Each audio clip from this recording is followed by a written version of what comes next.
علامہ اقبال نے ایک بات لکھی ہے. اقبال کہتے ہیں جب میں لندن میں وکالت کرتا تھا تو ایک خاتون تھی, لیڈی بارنس اس کا نام تھا. چھوٹے موٹے مقدمات لے کے وہ میرے پاس آتی تھی. بی بی ایک ہوٹل چلایا کرتی تھی. اس کا خاوند جو تھا وہ فوج میں ملازم تھا. اقبال نے خود لکھا ہے. اقبال فرماتے ہیں کہ ایک دن وہ خاتون پھر کسی کیس کے سلسلے میں میرے پاس آئی. تو جب وہ آئی تو اس نے نقاب اوڑھا ہوا تھا, برقع کیا ہوا تھا. تو جو کہ اس نے نقاب اوڑھا تھا مسلمانوں کی نشانی تھی. نقاب اوڑھنا کن کی نشانی ہے؟ اللہ آپ کو خوش رکھے. تو کہتے ہیں وہ نشانی چونکہ اہل اسلام کی تھی تو مجھے تجسس ہوا. میں نے کہا لیڈی خیریت ہے میم صاحبہ, یہ برقع پہنا ہوا ہے؟ تو کہنے لگی ہنس کے, اقبال مجھے پکا یقین تھا کہ آپ ضرور پوچھیں گے. تو میں نے کہا اچھا تو یہ برقع؟ تو کہنے لگی الحمدللہ میں مسلمان ہوں گی. تو میں نے فوراً کہا کہ آپ کا شوہر تو فوج میں ملازم ہے, فوجی کے لیے بدلنا اور پھر ملکی قانون اور یہ چیزیں. تو کہنے لگی اس نے مجھے کیا کہنا تھا, وہ خود کلمہ پڑھ گیا. تو کہتی ہے میں اور متجسس ہوا. وہ کیس کی بات کرتی تو میرا تجسس بڑھ گیا. میں نے کہا تو کیس چھوڑیے, بتا کلمہ کیسے پڑھا؟ تو کہنے لگی اقبال اصل بات یہ ہے کہ میں نا بے اولاد تھی, خاوند بھی بڑے اچھے پیسے کماتا, میں خود بھی ہوٹل چلاتی, پر ڈپریشن اور ٹینشن اور بلا وجہ کی پریشانیاں جان نہیں چھوڑ. یہ ٹینشن اور ڈپریشن کا نا مجھے عربی ترجمہ کوئی نہیں ملا.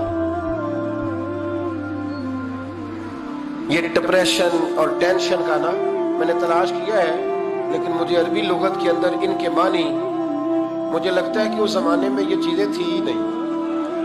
ہوتی تو ان کا کوئی نام بھی, یہ آج ہے نا تو اس لیے آج کے زمانے میں ہی نام ہے مفت کا, مفت کی پریشانی. تو کہتی ہے مجھے ٹینشن اور ڈپریشن رہتی تھی ہر وقت, بڑی میں پریشان رہتی تھی. میرے ساتھ ایک عجیب واقعہ ہوا کہ میرے ہوٹل میں نا ایک بابا جی برتن مانجتے تھے.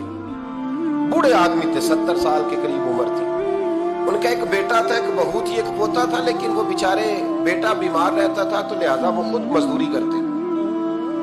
کہتے ہیں ایک دن وہ بابا جی میرے پاس آئے, کہنے لگے میم صاحبہ 2-4 دن کی چھٹی چاہیے. تو میں نے کہا خیریت ہے؟ کہنے لگے میڈم میرا بیٹا فوت ہو گیا. بیٹا, آپ کو پتہ ہے باپ کا جنازہ پڑھنا آسان ہے, بیٹے کا جنازہ اٹھانا بڑا مشکل کام. کہتی ہے میں کچھ لکھ رہی تھی, میرے ہاتھ سے قلم گر گیا. میں نے خود گاڑی بھیجی, بابا جی گاؤں چلے گئے جہاں وہ رہتے تھے. کہتی 2-3 دن کے بعد میں اور میرا شوہر گئے تو رستے میں ہم باتیں کر رہے تھے کہ کیا تعزیت کریں گے. ایک ہی بیٹا تھا, کوئی رشتہ دار بھی نہیں, تو اس کی تو کائنات اجڑ گئی. کن لفظوں سے اسے تعزیت کیا کہیں گے؟ کہتے جب ہم گئے تو وہ ٹوٹی ہوئی چٹائی پہ بیٹھا تھا. کچھ لوگ قریب تھے, ہم نے جا کے کہا بابا آپ مسلمان ہیں, ہم آپ کو کیا نصیحت کریں, ایک ہی بیٹا تھا, کہ کس طرح کر کے ہم آپ کو تسلی دیں. تو کہتے اس نے آنکھیں کھولی, بوڑھی آنکھوں میں ایمان کی روشنی.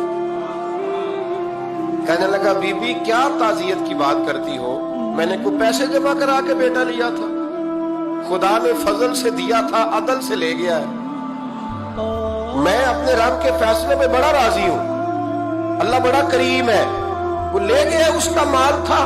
آپ یقین کریں ہمارے دیہاتی لوگ یہ کہا کرتے تھے, میں نے کانوں سے سنا ہے. ایک بوڑھے آدمی کا ایک دفعہ بیٹا فوت ہو گیا تو کسی نے اس سے کہا بابا چھوٹی عمر میں بچہ چلا گیا, تو مجھے لفظ نہیں بھولتے. کہنے لگے پتر اللہ دی فصل ہے, کچی بڈے تامی ہو دی. سنے آپ نے بھی کبھی یہ فکرہ, کچی بڈے تے پکی لے گئے تے تامی ایج وہ دی. تو جب اس کا جی چاہا وہ لے گیا. اللہ اکبر. وہ خاتون کہتی ہے کہ وہ بابا جی سے میں نے کہا کہ چلو آپ 1 مہینے کی چھٹی کر لیں. تو کہنے لگا نہیں میڈم میں مسلمان ہوں, مفت کی روٹی نہیں کھاتا, مزدوری کر کے کھاتا ہوں, میں انشاءاللہ 2-3 دن کے بعد کام پہ آ جاؤں گا. کہتے ہیں وہ چند دنوں کے بعد آ گیا. اللہ کی قدرت کے ابھی 2-3 ماہ گزرے تھے, پھر آیا.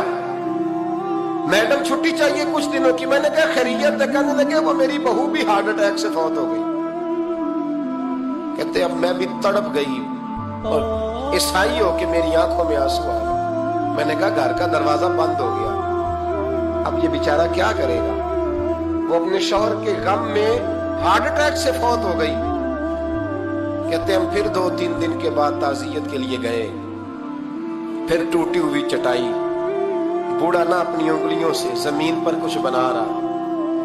کہتے قریب گئی اور میں نے جا کے کہا بابا اب تو تسلی آپ نے خود ہی کرنی ہے,